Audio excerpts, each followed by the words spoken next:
In the autumn of 1881, in the high desert town of Seco Bluff, New Mexico Territory, a woman paid $3 for a church bell with a crack in it that no one else would bid on.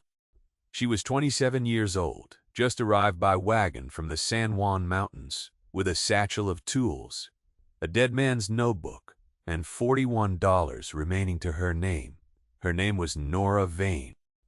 The men at the auction yard watched her walk to the rusted iron hulk sitting in the November dust, and did not trouble to hide their amusement. One said something to his neighbor that made the neighbor laugh. The auctioneer shook his head once, slowly, the way a man shakes his head at something that cost him nothing to witness, and will give him a story to tell that evening.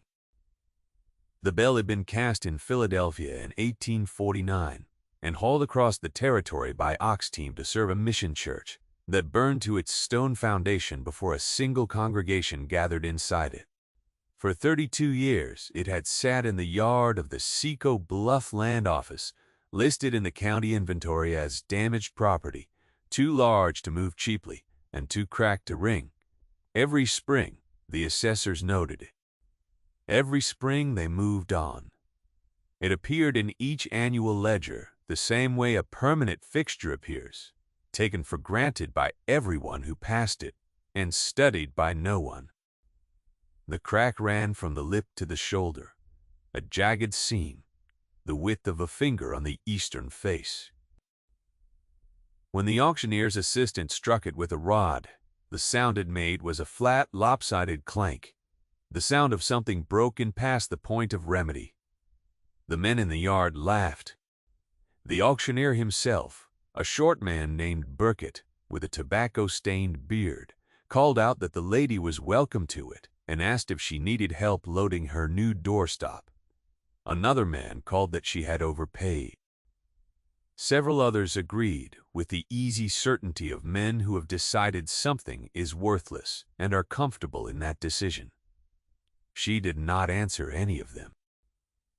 She paid $3 from her coat pocket, received a receipt, and asked that the bell not be moved until she returned in the morning. If you have ever seen a thing dismissed as worthless and wondered what the person who bought it understood that no one else did, stay with this story. What Nora Vane carried in her father's notebook would answer that question. What she found inside the bell's crack would answer a different one entirely. Her father, August Vane, had been a bell founder. He had learned his trade in Cincinnati under a man named Greaves, who had trained under a German master, and he had spent 20 years working that trade across 3 territories, casting bells for churches, courthouses, and schools from Colorado to Arizona. He kept a record of every bell he knew of in the region, noting its founding date, its casting mark, its alloy composition, the weight of the finished piece, and any defect or anomaly he had observed or heard reported from those who had worked the bell or had it in their keeping. He was a methodical man who believed that objects told the truth more reliably than people did, and that the truth an object held could be read if you knew what to look for and were willing to take the time. He had died of fever in the summer of 1879, leaving Nora the tools, the notebook, and a conviction stated plainly in a letter folded into the notebook's front cover. A bell, he had written. Every one of them, he had written, held what the man who made it wanted no one else to find. He had written that line once, with no elaboration. The rest of the letter concerned the tools and their care, and the contacts she might approach for work in Denver, where he had friends in the assay trade. She had spent 2 years after his death working in a Denver assay office, weighing ore samples and keeping records, learning the work quickly and doing it well. The assay office suited her not because she loved the work, which was repetitive and exacting, but because it required a quality of attention that she had been trained to give since childhood, the attention of someone who knows that the number she writes down matters, and that a mistake of a fraction could cost another person something real. She had saved money deliberately and spent as little as she could manage, keeping a running count of what she would need to act on the entry about the Seco Bluff bell, once she had confirmed enough to make acting on it reasonable. In the evenings, in the room she rented on Arapahoe Street, she read the notebook. She read it front to back and then back to front over the course of many months, learning her father's notation system from the inside, matching the abbreviated marks to the observations they encoded and the small diagrams in the margins to the structural features they indicated. She learned the difference between a bell founded in one continuous pour and a bell worked in stages, and what each method left in the metal that an experienced hand could feel when the probe moved through it. She learned which foundries had favored high-tin bronze for carrying quality, and which had cut their alloy with lead to reduce cost, and what that difference meant for the bell's behavior under temperature stress over decades. She learned the specific effects of long-term exposure to frost and thaw on cast bronze at high altitude and high desert, which seams opened and which held, and what the difference looked like when you pressed a probe into it. She also studied the two documented cases her father had noted, both briefly, in separate entries. The Colorado courthouse bell had been found during a fire repair, the cavity revealed by a falling timber that had cracked the exterior wall in a way that made the interior gap visible. A surveyor's deed inside it had resolved a decade-long boundary dispute. Her father had noted the dimensions of the rolled document and the condition of the oilskin and the state of the wax after the years inside iron. He had been precise about these things in a way that told her he had been thinking, even then, about the second case, the one that had never been opened, the one that had ended in the smelter without anyone ever knowing what it held. He had written one line about that case and drawn a small margin mark beside it, his notation for an unresolved question. And Nora had sat with that mark for a long time before she understood that it was not a record of failure. When she came to the entry for the Seco Bluff mission bell, cast by a Philadelphia foundry called Aldrin & Sons in the spring of 1849, she read it 4 times over the course of several evenings. The entry noted the bell's dimensions and its weight, approximately 400 pounds, and its alloy, a high-tin bronze favored by the Aldrin foundry during the 1,840 seconds for its carrying quality. It noted the founding date and the ox team transport and the mission church fire.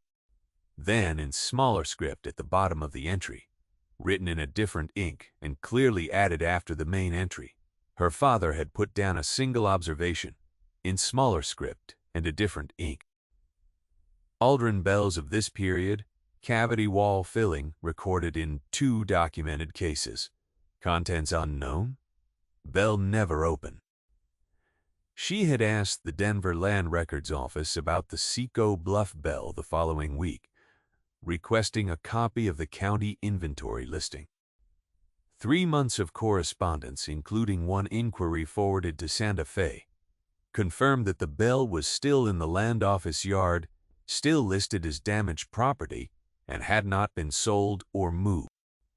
She had also confirmed, through the Territorial Land Registry's published indices, that a parcel of land 12 miles north of Seco Bluff had been the subject of a disputed claim filed in 1849, that the dispute had been resolved in favor of a commercial partnership the following year, and that the original claimant had died in Seco Bluff in the spring of 1853 without having obtained any remedy. She had found a notice of that death in the back pages of a territorial newspaper in the Denver library. His name was Eli Harrow. He had been 41 years old. She boarded a wagon for Seco Bluff 2 weeks later, in the 3rd week of October, with the notebook in her satchel and enough money to sustain several months of careful work. The morning after the auction, she returned to the yard before the sun had cleared the eastern ridge. She brought her father's largest chisel, a 10-pound hammer borrowed from the livery stable, on the understanding that she would return it by afternoon. the steel probe she had made herself in the assay office from a length of clock spring, and the notebook.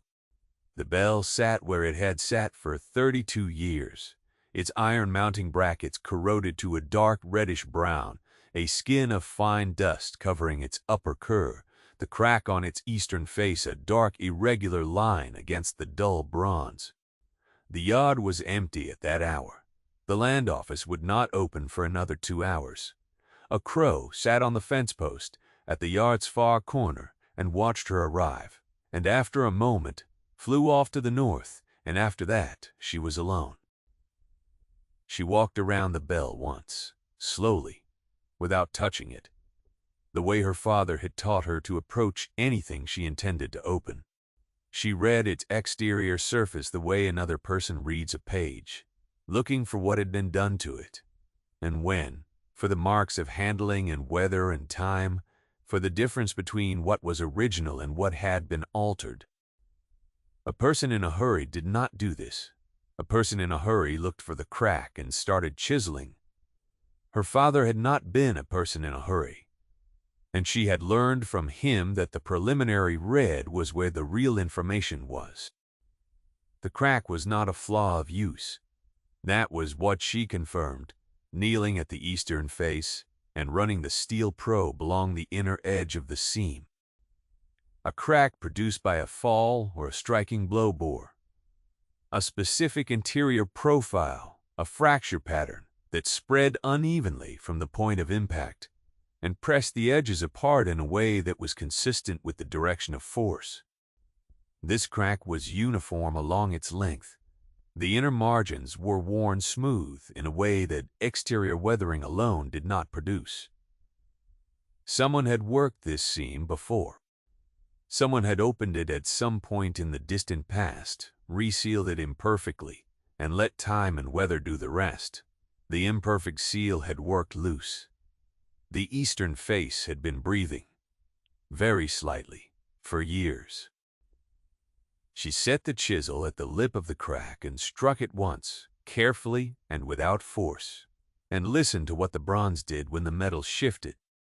Her father had spent years teaching her to listen to cast metal the way a physician listens to a chest, attending to what moved freely and what resisted, to the difference between a ring that traveled all the way through solid metal. She struck the chisel in 3 more places along the upper seam half an inch apart, listening after each blow. The eastern face along the crack's upper third gave a sound that ended too quickly, a note cut off before it finished, as though something inside was absorbing the resonance before it could travel through the mass of the bell. She worked steadily for 4 hours. The chisel work was deliberate and slow, advancing the seam a fraction at a time without fracturing the surrounding bronze, feeling for the resistance that told her where the inner wall began and where the cavity behind it ran. The Aldrin double wall technique had been developed, as her father's notebook explained in a separate entry on foundry methods, to create bells with exceptional resonance properties, the air gap between the walls acting as an acoustic chamber. What the 2 documented cases had revealed was that the gap could serve a different purpose entirely. One the Aldrin foundry had almost certainly not contemplated. The men from the land office came out to watch around mid-morning. There were 2 of them, a young clerk named Jessup and the assessor himself, a broad-shouldered man named Crail, who wore his position in the set of his shoulders and the particular quality of his irritation. They stood at the fence with their coffee cups and observed her. Crail said loud enough to carry across the yard that she was going to split the bell clean through and then owe the county for the destruction of official property, since a receipt was not a license to damage what was purchased, and a damaged article would need to be compensated at full replacement value. Jessup said that a buyer took a thing as found, which was its own kind of dismissal, a remark designed to suggest that whatever disaster she was inviting was entirely her own concern and would not be the county's problem to clean up. She did not look up. By noon she had worked the crack open enough to slide the probe 3 inches into the interior wall. The probe met resistance that was not bronze. It encountered a dry and slight yielding that was not stone and not rust, but something organic preserved over decades, something that had been flexible once and had hardened over time without losing its fundamental structure. The give was consistent along the probe's depth, not a random pocket but a filled cavity, something placed deliberately and packed to hold its position. She held the probe still for a moment. Then she withdrew it slowly, noting the angle of resistance, and moved it a 1/4 inch to the left and tried again. The same feel, a 1/4 inch to the right. The same feel. She measured the cavity's lateral extent with 3 more probe placements and calculated, standing in the November cold with the sun overhead and the yard still empty except for the crow that had returned to the fence post, that the filled section ran approximately 14 inches along the interior wall behind the crack, wide enough to hold several rolled documents of the dimensions her father had recorded for the Colorado Bell. She set the probe aside and picked up a narrower rod, a length of flat iron she had brought for exactly this purpose, and worked it carefully into the widened seam. What she extracted, after another 30 minutes of careful and unhurried effort, was a roll of oilskin, wound tight and sealed at both ends with wax that had darkened over the decades to a deep amber, the color of old resin. It was approximately 9 inches long and no thicker than her thumb. She held it up in the flat November light and turned it once in her hand. It had the weight of documents inside it, the slight stiffness of paper compressed for many years. Her expression did not change. She set it on the ground beside her tools and kept working. She extracted 4 more rolls before the probe moved freely through the cavity without resistance. 5 rolls total, each sealed, each approximately the same size. The wax had held across 32 years of frost and desert heat.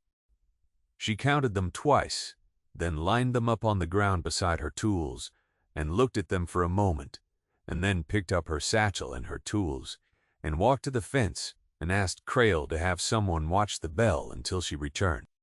He stared at her. She waited. He turned and said something to Jessup, and Jessup went inside. She took the rolls to the boarding house on Mineral Street and laid them out on the small table by the window in the gray afternoon light. She used her father's bone-handled penknife, which she had carried since the day of his death and used for nothing else. She cut each wax seal with care and unrolled the oilskin onto the table and smoothed the contents flat with her palm and read what she found. The first roll contained a surveyor's map drawn in a small, precise hand, depicting a land section 12 miles north of Seco Bluff, annotating water sources, ridge lines, and the boundaries of a mineral claim along a creek drainage. The date at the lower corner was April 1849.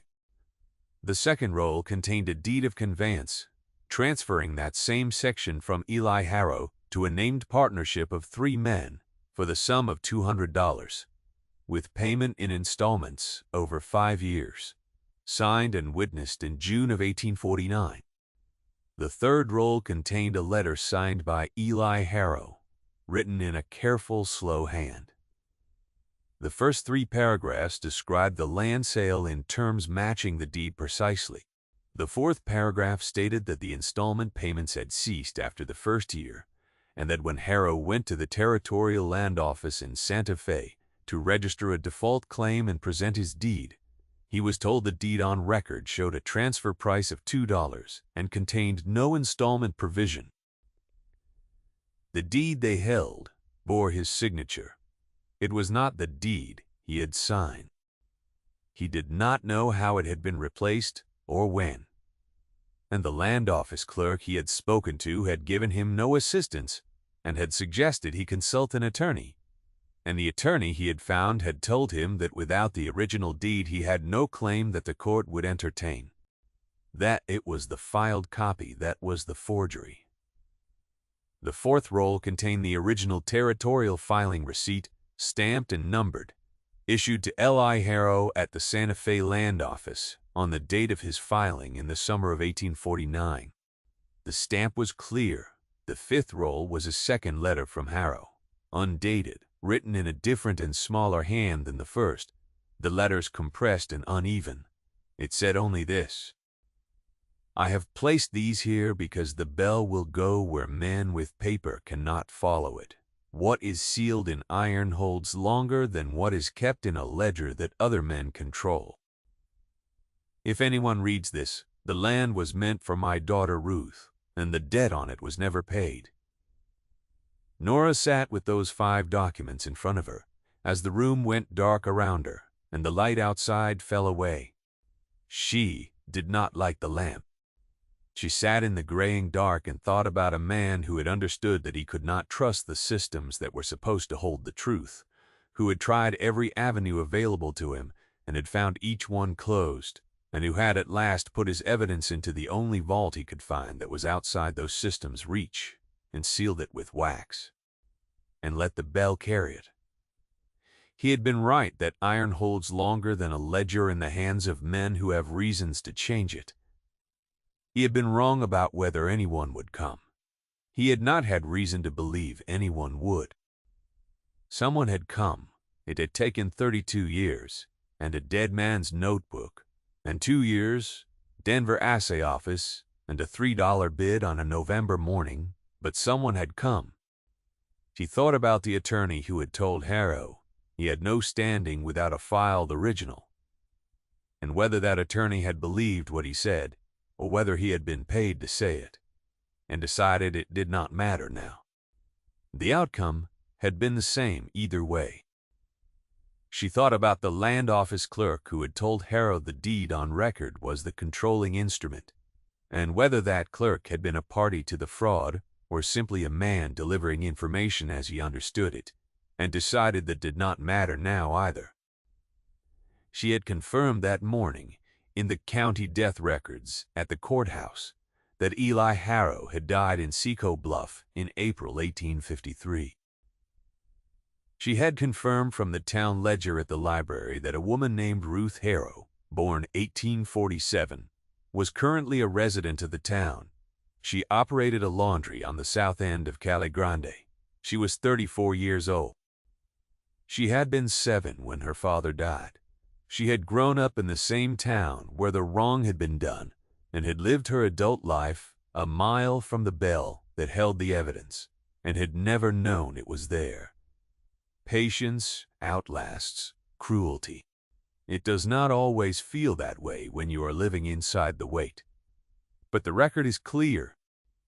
Nora lit the lamp and took out her own notebook, and spent 2 hours copying every document with the same precision she had used in the assay office. Every word, every number, every date. She copied the stamp number from the filing receipt with particular care, writing it twice to be certain. When she had finished, she rolled the originals back into their sheets and tied them with cord and placed them in her satchel. The following morning she built a cedar box at the livery stable over the course of 2 evenings, fitted it with a lock, and kept the key on the cord she wore around her neck. She went to the county land office the morning after and requested a copy of the current deed for the section depicted in the surveyor's map. The clerk produced it from a bound ledger.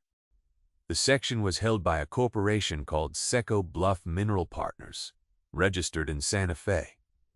The recorded deed showed a transfer from Eli Harrow in August 1849 for $2.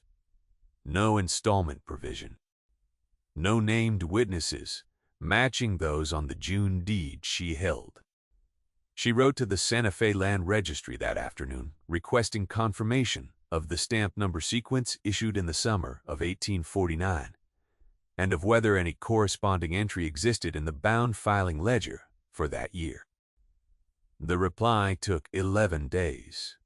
The registry clerk confirmed that the stamp number sequence had been issued in that period, but that he could locate no corresponding entry in the bound ledger.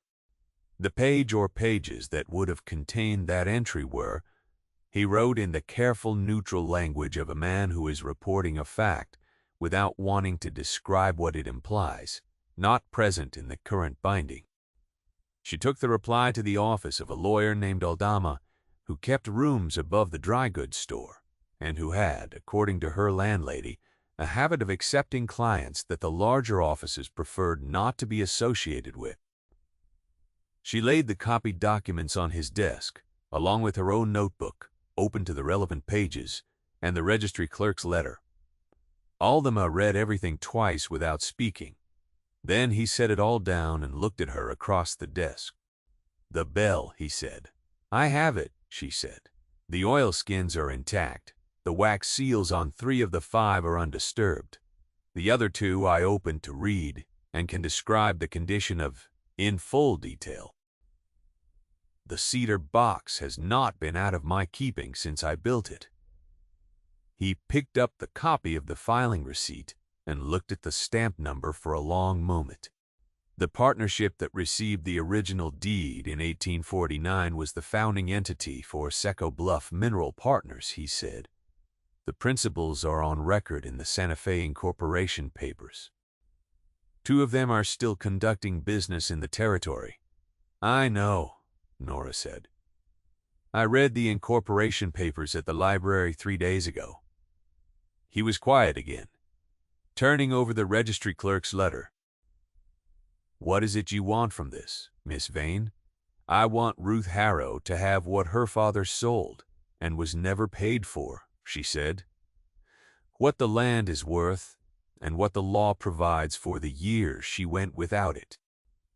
I want nothing else beyond my $3 and the time I have spent, and I do not expect those to be paid." He nodded once slowly. He already had a yellow notepad open. "I will need to examine the originals before I file anything." "You can examine them here," she said. "They stay in the box." He looked at her for a moment, then he nodded again. Aldama filed a formal challenge to the Seco Bluff Mineral Partners deed in the Territorial Land Court in Santa Fe 6 weeks later. The submission included certified copies of all 5 documents and a sworn affidavit from her describing in precise technical language the construction of the Aldrin double-wall cavity, the condition of each oilskin roll on extraction, the probe dimensions she had used, and the chain of custody she had maintained from the moment the first roll came free of the bronze. He filed a parallel complaint with the Territorial Attorney's Office, citing the absent ledger pages as evidence of deliberate interference with the public record. The response from the attorneys representing Seco Bluff Mineral Partners was confident and thick. The documents were forgeries manufactured by a woman of unknown background and disputed intention to extort a legitimate and long-established enterprise. The bell had sat in public view for 32 years and had been examined by multiple parties, none of whom had found anything concealed inside it. The claim was frivolous. The territorial attorney requested the originals.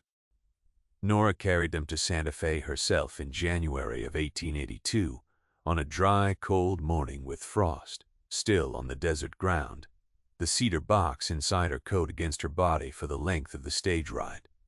She had not slept well the night before. She had sat up part of it reading her father's notebook by lamplight, not looking for anything particular, only keeping company with his handwriting, the careful entries and the marginal diagrams, and the smaller ink at the bottom of the Seco Bluff page that had started all of this. The territorial attorney, a careful man named Vasquez who had been in that office for 11 years, examined each document individually and then in sequence. He called in his records clerk. He sent for a second man who had worked in the land registry before his current posting. The 3 of them conferred in low voices on the far side of the room, while Nora waited at the table with the cedar box in front of her and her notebook open beside it. The paperweights on Vasquez's desk were river stones, worn smooth. She counted 8 of them. Then she stopped counting and looked out the window at the January sky. The records clerk was the one who matched the stamp number to the sequin. He cross-referenced it against the bound filing ledger for 1849, which Vasquez produced from a locked cabinet with a key from his watch chain, and found that the sequence existed in the ledger's numbering system. The entry it should have corresponded to was not present. The page that would have contained it had been cut from the binding with a blade, cleanly along the spine margin, at some point before the ledger was rebound in 1855, according to a notarized rebinding record pasted to the inside cover. The cut left a ragged edge facing outward between 2 intact pages, a narrow gap that was obvious once a person knew to look for it, and invisible if they had no reason to. Vasquez held the open ledger under the window light for a long moment. He passed it to the records clerk, who passed it back. Then he looked across the room at Nora. 2 pages, he said. Removed, Nora said. She had known they would find this.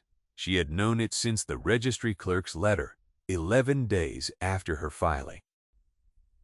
She had not told Aldama precisely what she expected to find, because she had not wanted to be wrong in front of him, and then she had known she was not wrong, and had not told him then either, because by that point it was information that would be more useful as a surprise to the men on the other side.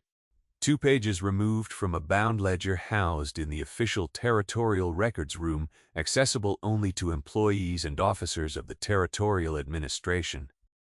Removed by someone with the access and the motive and the certainty that no one with the right notebook entry would ever come looking for them.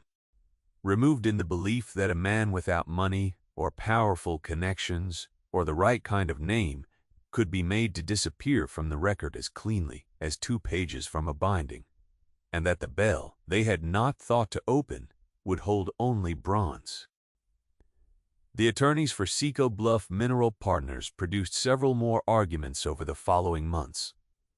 The documents were genuine, but had been fabricated by Eli Harrow himself as an instrument of extortion against the partnership. Then the statute of limitations precluded any remedy.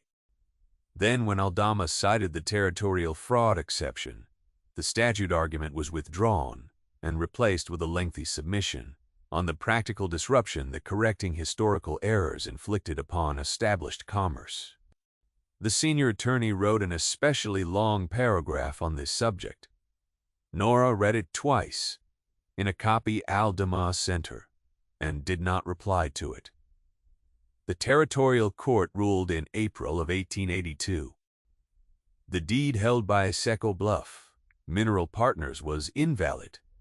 The controlling instrument was the June 1849 deed of conveyance recovered from the Aldrin Bell. The land described in that deed was the property of the estate of Eli Harrow, to be administered for the benefit of his surviving heir.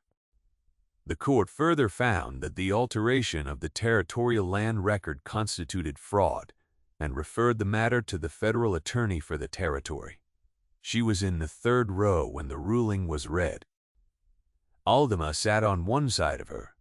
Ruth Harrow sat on the other. Ruth was a compact woman with dark eyes and a habit of absolute stillness that Nora had noticed at their first meeting in December, when she had spread the documents on Ruth's kitchen table and explained what they were. Ruth had wept once, briefly, looking at the filing receipt, and had then set her hands flat on the table and composed herself, and asked to read the 3rd letter again from the beginning. She did not weep in the courtroom. She sat very still through the reading of the ruling, and when it concluded, she pressed the back of her hand briefly against her mouth, and then folded both hands in her lap and remained still.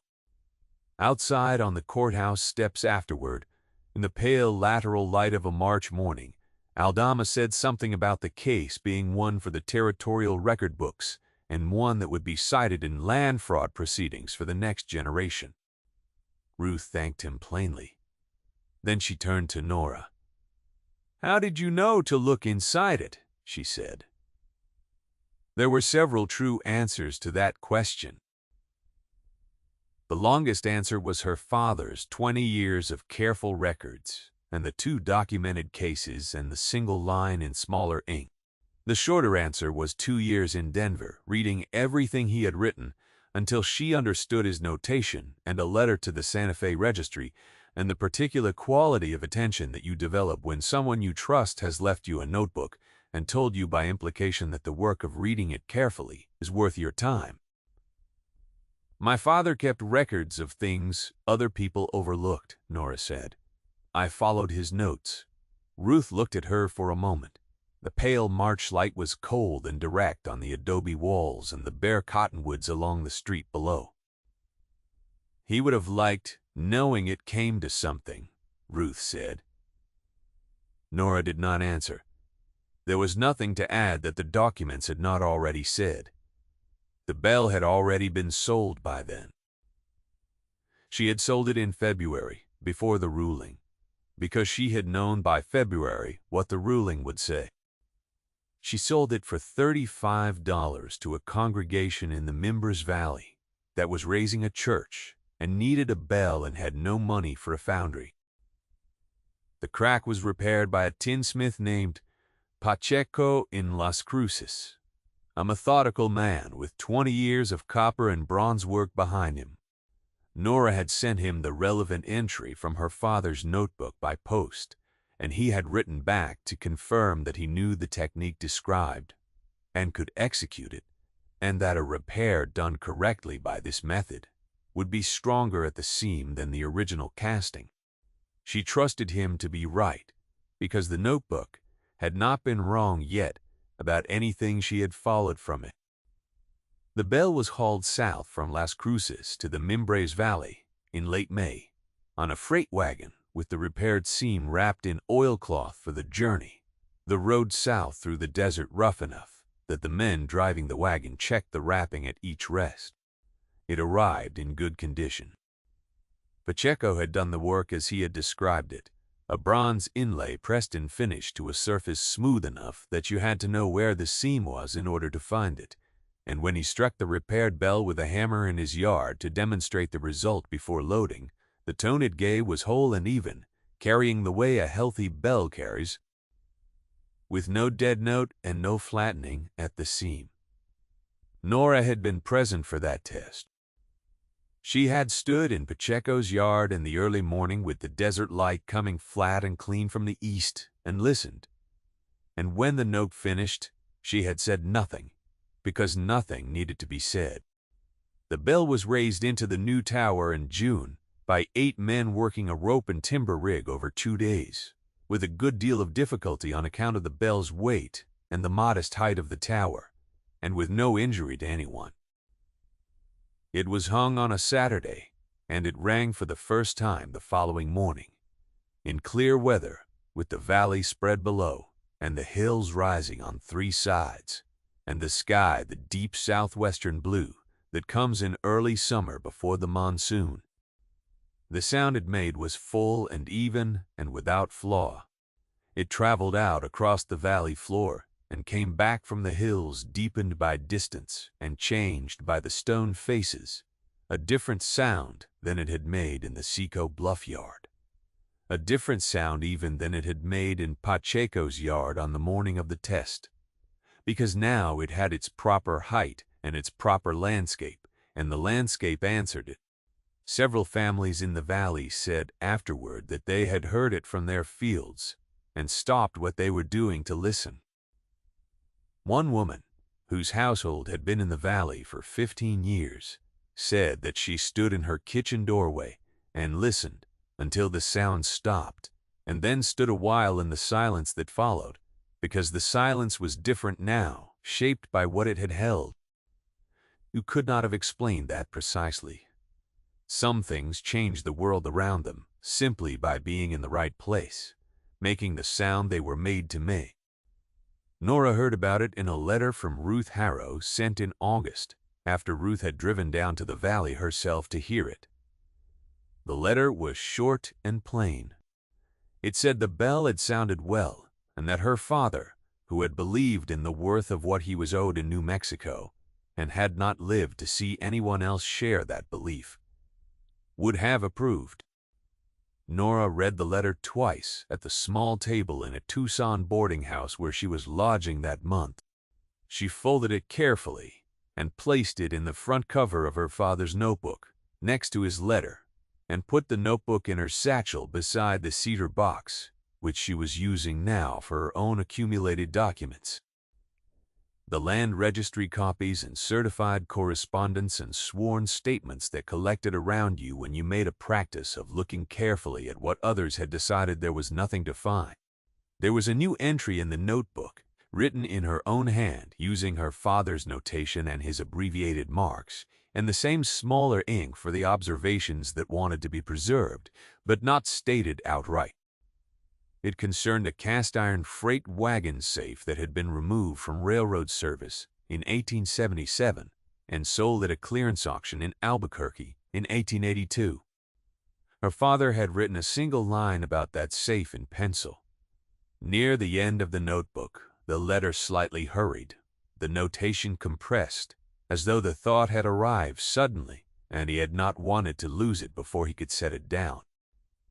She was working to establish where the safe had gone and who held it, and whether it was still in the territory. It was the kind of work that required patience and systematic correspondence and the willingness to follow a pencil notation across several hundred miles, because a man you trusted had written it down and trusted you in turn to understand why. The penknife was in her coat pocket. The notebook was in her satchel. She had $43 remaining to her name and $3 worth of proof that the next thing was worth finding. What she would find there would be another story. It would be found the same way this one had been found, by going where a careful man had left a mark and looking where everyone else had already decided there was nothing to see. Have you ever paid attention to something everyone else had stopped looking at? Leave a word below.